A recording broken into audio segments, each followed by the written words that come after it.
Assalamualaikum warahmatullahi wabarakatuh. Berjumpa kembali di channel Ardiko Ramos.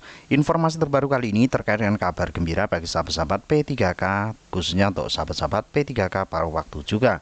Informasi itu kabar gembira dari Presiden Prabowo Subianto. Lalu apa kabar gembiranya? Apakah dialihkan menjadi PNS? Berikut langsung contoh ulasan. Ada kejutan untuk P3K dan P3K PB di pidato Presiden 16 Agustus bulan depan. Ini bocorannya.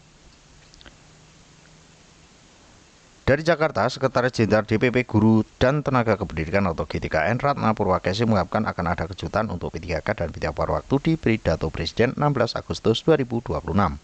Dia pun memberikan sedikit bocoran mengenai pidato orang nomor 1 di Indonesia itu. Menurut Ratna, pasca pertemuan dengan Wakil Ketua DPR RI Zumi Dasko Ahmad dan Menteri Sekretaris Negara atau Mensesnek Prasetyo Hadi, ada sinyal elemen dari pihak istana bahwa menjelang HUT ke-81 kemerdekaan RI, Presiden Prabowo Subianto akan menyampaikan kabar baik untuk ASN termasuk P3K paruh waktu dalam pidato kenegaraannya. Menurut Pak Zumi, Presiden Prabowo akan menyampaikan kebijakan dan menyelesaikan masalah guru. Ini akan menjadi kabar yang menggembirakan, kata Ratna kepada cpnn.com hari Senin kemarin. Ratna berharap kebijakan yang diumumkan Presiden Prabowo itu tidak hanya menyangkut nasib guru P3K paruh waktu, tapi juga nasib tenaga kesehatan, nakes, tenaga kependidikan, tendik, dan tenaga teknis. Sinyal positif dari istana itu menurut Ratna makin kuat auranya saat pelaksanaan forum grup diskusi di gedung DPR RI pada tanggal 9 Juli 2026 kemarin. Ratna ikut hadir dalam FGD untuk menyampaikan sejumlah aspirasi dari GTKN sebagai berikut. 1. Jelasan status honorer atau non-ASN agar terakomodasi menjadi P3K paruh waktu atau P3K PB. Selanjutnya,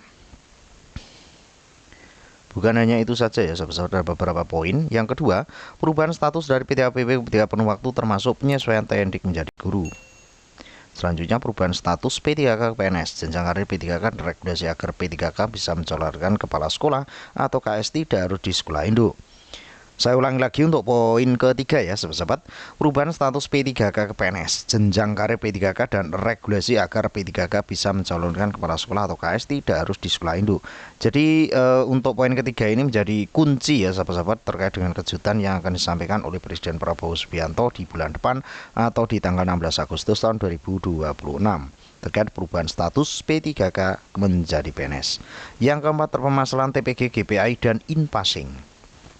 Ini juga menjadi kabar baik bagi sahabat-sahabat yang bernaung di madrasah atau di Kemenak ya sahabat-sahabat terkait dengan status in-passing maupun guru madrasah swasta ya yang nanti gajinya dinaikkan menjadi seperti ASN melalui program in-passing.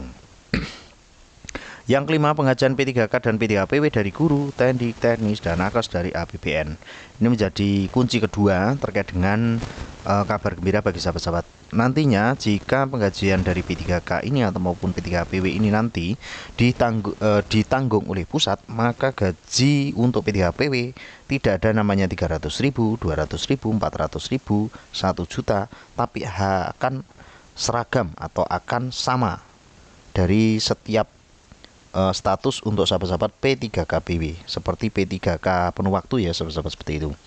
Selanjutnya FGD dibuka Wakil Ketua DPR RI H. Cucun Ahmad Syamsurijal dengan kehadiran Wakil Menteri Dalam Negeri Ripka Haluk, Ditjen Pendidikan Islam Kementerian Agama Amin Suyitno, Ditjen GTK Kementerian Pendidikan Dasar dan Menengah atau Kemdikbudrismen Nunuk Suryani, dan Asisten Deputi Pengembangan Sistem Merit dan Evaluasi Manajemen Aparatur Sipil Negara Kemenpan RB Katmoko Aris Sambodo. Ini sangat panjang sekali. Semua hasil FGD sudah termasuk disampaikan kepada Pak Zumi Dasko dan Pak Cucun ucapnya. Ratna mengimbau seluruh ASN khususnya P3K paruh waktu ataupun P3K PW mengawal dan terus berdoa mudah-mudahan Presiden Prabowo bisa mengabulkan seluruh aspirasi dari P3K, khususnya untuk P3K PW. Dia juga mengucapkan terima kasih dan menghargai setinggi-tingginya kepada DPR RI, jajaran Kabinet Merah Putih, Mabes Polri, dan PGRI. Mudah-mudahan dari 5 tuntutan itu khususnya untuk di poin ketiga, 4 maupun 5 bisa ter-ACC oleh pemerintah. Mudah-mudahan informasi ini bisa bermanfaat. Terus pantau informasi terbaru hanya di kanal YouTube ini. See you next time.